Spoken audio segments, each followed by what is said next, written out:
여러분 안녕하세요. 오프더비트의 정지호입니다.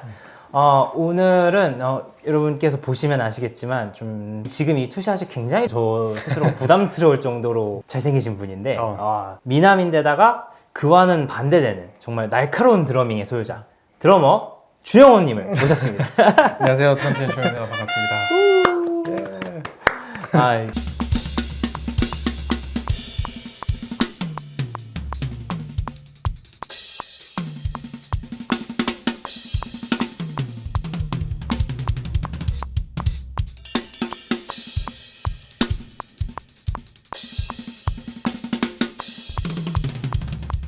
맨날 인스타로 저도 많이 눈팅하다가 이렇게 직접적으로 제가 뭐 메시지를 보내드렸는데 그래도 흔쾌히 허락해 주셔서 너무 감사드립니다. 저야 감사합니다. 그래도 좀 간단하게 요즘 네. 근황이 어떠신지 한번. 요새 좀 투어 준비를 좀 이제 하고 있고, 그래도 연초에는 여유가 좀 있었는데, 네네. 그래도 지금 입시하는 제자들도 한 30 초중반 정도 가르치고 있고, 명수를. 30명이요? 네, 32명 지금 가르치고 있고, 거기 이제 포크 가수분 투어 이제 4월 말부터 하고, 8월부터는 이제 또 다른 투어 준비하고, 내년 3월까지는 좀 그 일정이 쭉 잡혀 있는 것 같아요. 그래서 성함을 밝힐 수 있는 분이. 아직은 좀 그래가지고. 네. 5월이라고 하죠. 4월에 하는 분은 이제 박창근 님이라고 네네. 이제 포크 가수 하시는 분 계시고, 이제 8월부터 하는 거는 아직은 좀 밝히면 안 돼가지고. 네. 4월 그리고 8월 한번 네. 주영호님의 인스타를 꼭 미팅하시기 바랍니다. 알겠습니다. 일단은 먼저 좀 제가 질문드리고 싶은 건 이제 혼사가둥님 채널에서 좀 이야기를 하신 부분이 되게 막 치밀하고 되게 계산적이고 그리고 좀 되게 현실에 냉정하신 편인 것 같아가지고 네, 얘기했을 때 그죠. 그런데도 불구하고 이제 드럼이라는 악기를 선택을 하신 거에 있어서 좀 되게 다른 이유가 있으실 것 같은데 혹시 선택을 하신 이유가 있으실까요?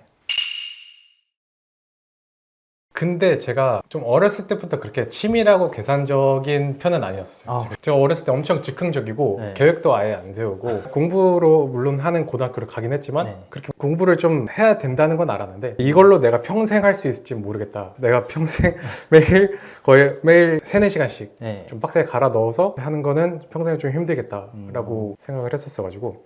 근데 이제 드럼은 이제 저도 물론 이제 교회 드럼 하다가 스타트를 했는데 네. 근데 이제 드럼으로 치면 내가 그 매일 평생 연습을 좀 규율을 가지고 그냥 성장을 위해서 좀 연습을 하는 게 그렇게 막 저항값이 많이 들 것 같다는 생각은 안 들었어요, 어렸을 때.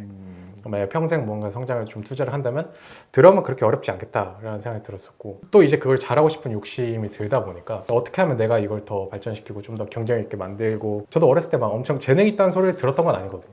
네, 드럼 처음 시작했을 때 같은 연습실 이제 쓰는 형이 막 재능 있는 편은 아닌 것 같다라고 얘기를 했는데 저도 딱 드럼 고2 때 이제 스타트할 때 그렇게 들었었다 보니까 저도 막 엄청 재능 있는 편은 아니구나, 그럼 더 좀 이렇게 갈아 넣어야겠다라고 생각을 해서 안 되는 걸 어떻게 하면 되게 만들지 방법을 좀 강구하다 보니까 좀 그런 성향으로 가게 된 것 같아요. 저도 막 어렸을 때부터 그런 편이 아니고 안 되는 걸 어떻게 하면 되게 만들지 하다 보니까 이런 성질을 좀 후천적으로 좀 받아들인 거죠. 좀 의외기는 하네요. 좀 애초에 그런 성향에서 발전적으로 이제 드럼에 적용을 시킨 줄 알았는데 네. 좀 구체적으로 드럼이라는 악기에 이거를 계속 연습을 꾸준히 할 수 있겠다라는 것 빼고 좀 스스로가 갖게 된 그런 매력의 포인트가 뭘까요? 드럼이라는 악기의 매력이요. 딱 그 지휘자 포지션이기도 하고, 내가 어떤 에너지를 가지고 이 음악을 표현하느냐에 따라 이 공연 전체 팀의 에너지 뭐 그런 게 드럼에 따라서 많이 주어지다 보니까 내가 더 잘하면 좀 더 많은 시너지를 낼 수 있는 포지션이다 라는 좀 생각이 들다 보니까 이제 다른 악기를 굳이 전향하지 않고 드럼 좀 더 한 것 같고, 그리고 다른 악기보다 좀 더 직관적인 것 같아요. 좀 더 직관적이 있고, 저는 이제 좀 재즈 쪽을 그렇게 막 많이 판 스타일은 아니다 보니까 그리고 보컬 같은 파트들은 생각보다 이제 나타나는 감각이나 재능이 좀 빠른 편이거든요. 왜냐면 그 어떠한 한 수단을 타고 넘어가서 표현하는 게 아니고 바로 다이렉트로 몸에서 나오다 보니까 좀 더 감각이 나타나는 편이 좀 더 빠른 편인데, 드럼은 이제 한 단계를 좀 거쳐서 해야 되다 보니까 좀 약간 기술적으로 좀 익히고 넘어가야 되는 그런 한 단계들이 있다 보니까 그 부분들을 좀 습득하는 게 좀 매력을 느끼기도 했었고 스스로가 이제 조금 부족한 부분이 있을지라도 그거에 대한 적용과 더불어서 뛰어넘을 수 있을 것 같은 그런 문턱이 낮아 보였다라는 걸까요? 아, 문턱이 낮아 보이진 않았고 네. 근데 뭐 그냥 옛날에 돌아봤을 때 단순하게 그때 고2 때를 한번 돌아보면 교회에서는 사람들이 잘한다 해줬어요. 교회에서는 사람들이 잘한다 해줬었는데 이제 연습실에서는 뭐 그런 이제 좀 더 냉정하게 바라보다 보니까 그래서 교회에선 사람들이 잘한다 해주니까 그래서 스타트를 했는데 막상 이제 현실을 벽에서는 내가 쌓을 산들이 굉장히 많았다는 걸 이제 그때 깨닫고 좀 더 후천적인 성향을 좀 바꾸고 이제 받아들였던 거죠. 생각보다 더 치열한 느낌을 되게 많이 받게 되는데 방금 얘기해 주셨던 게 지휘자 같은 포지션이라고 하셨는데 드럼이네. 그러면 드럼 자체에 대한 사운드적인 부분에 있어서는 좀 가장 추구하시는 사운드가 혹시 따로 있을까요? 저는 사실 그 이따가 이제 악기 브랜드 뭐 이런 거에 관해서 또 얘기를 하겠지만 저는 하나의 그 뭐라 해야 되지?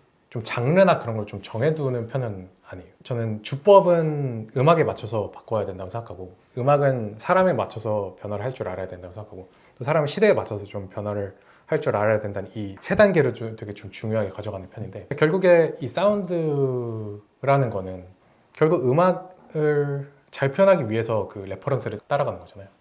그리고 그 음악은 이제 사람을 더 잘 표현하기 위해서 따라가는 수단일 뿐이다 보니까 무언가 그렇게 막 엄청 구체화를 시켜두진 않았어요. 구체화를 시켜두지 않고 내가 표현에 대한 음악이 있다면 그 음악의 어떠한 톤, 어떠한 에너지, 뭐 어떠한 터치 그런 거를 되게 유기적으로 가져가려고 해요.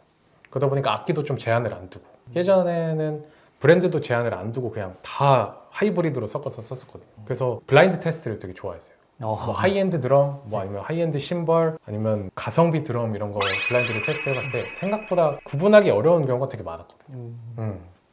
제 체감상. 그래서 악기보다도 중요한 게 이제 튜닝이고 튜닝보다도 또 되게 중요한 게 사람의 터치다 보니까 그래서 저는 막 엄청 그렇게 하나를 좀 잡아두고 이게 나의 사운드야 라고 잡아두고 가게 되면 되게 좀 충돌하는 상황이 많더라고요.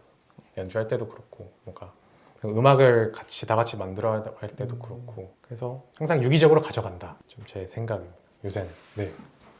그러니까 오히려 추구하는 방향이 이제 네. 만약에 사람이 이제 맥북이라고 하면 하나의 플러그인에만 돈을 다 쏟아붓는 게 아니라 진짜 다양한 플러그인을 내 몸에 장착을 해갖고 그 상황에 맞게 이제 이것도 써보고 이것도 꺼내 써보고 이런 방향성으로 가시는 걸까요? 그렇죠. 약간 플러그인도 결국에 사실 진짜 사운드 믹싱을 잘 하고 자기가 원하는 사운드가 뭔지 아는 사람들은 기본 플러그인만으로도 그 사운드를 어느 정도 거의 가깝게 낼 수가 있잖아요. 근데 또 다양한 플러그인들을 에스펠이든 아니면 웨이브즈든 뭐 그런 거 다양하게 가지고 있으면 그걸 가는 그 중간 과정들을 좀 더 효율적으로 줄일 수 있겠지만 결국에 내가 원하는 사운드가 뭐고 여기로 방향으로 가는 그 중간 과정들은 뭐 플러그인 써도 되는 거고 아니면 정통적인 그런 기본 플러그인만으로도 만들어서 갈 수도 있는 거고 그래서 중요한 건 플러그인이 아니고 내가 원하는 사운드가 이 음악에 맞게 어떤 건지 명확하게 좀 알고 접근을 하는 게 가장 좀 본질적인 부분이다 보니까 하지만 저도 플러그인 쓰는 거 좋아합니다. 네. 그럼요. 그럼요. 기계의 도움은 확실히 필요하죠. 맞아요. 네. 문득 든 생각은 좀 그러니까 사운드 자체적으로 되게 예민한 편이신가요? 아니면은 어느 정도 잘 묻어나면 그냥 지나가는 편이신가요? 저 엄청 예민한 편. 저는 엄청 예민한 편인데 좀 그 기준이 있어요. 만약에 내가 음악 감독이나 아니면 소비자라면 내가 이 드럼을 돈 주고 쓰고 싶을까가 있어요. 근데 반대로 또 엄청 묻어난 편인 거는 저 이불은 꽃무늬 이불이랑 바로 꽃무늬 이불이랑 꽃무늬 베개 이런 거 이제 그냥 쓰거든요. 그런 삶을 뭐 그냥 제육 먹고 그냥 뭐 헬스도 그냥 아무데나 써도 상관없고 못 쓰는 곳 써도 상관없는데 이제 좀 내가 연습을 매일 규율 있게 못 하는 거나 아니면 그런 사운드에 있어서 아니면 같이 합주를 만들어 가거나 아니면 뭔가 같이 커버 영상을 찍거나 그런 소리들을 만들어 가거나 영상을 찍을 때 그때는 되게 좀 관대하지 않으려고 해요. 이제 제자들한테도 좀 많이 하는 말인데 자기 자신도 솔직히 뭐 중국에 이제 다른 브랜드 뭐 좋은 가성비 좋은 휴대폰들도 많은데 왜 굳이 애플 휴대폰을 골라서 썼냐라고 물어보면 다들 고민을 하다가 그래도 그냥 더 좋은 것 같으니까 라는 말을 하거든요. 네. 드럼 선생님을 고를 때도 자기가 아는 선에서 가장 나은 선택지인 것 같으니까 이제 고르듯이 네, 자기가 이제 돈 쓰고 고를 때는 되게 냉정하게 하는데 자기의 드러밍에 관해서는 되게 관대한 경우가 많거든요. 네. 근데 최대의 성장을 추구하기 위해서 저한테 돈을 지불하고 배우러 온 친구가 자기 드러밍과 상품성에 대해서 되게 관대하게 간다면 이건 그 No, God, please, no! 어, 꾸지람하시지 않을까. 네. 알겠습니다. 이게 지금 인터뷰 초반인데 지금 너무 많은 것들이 나와갖고 저도 아, 지금 조금씩 정립을 하고 있는데.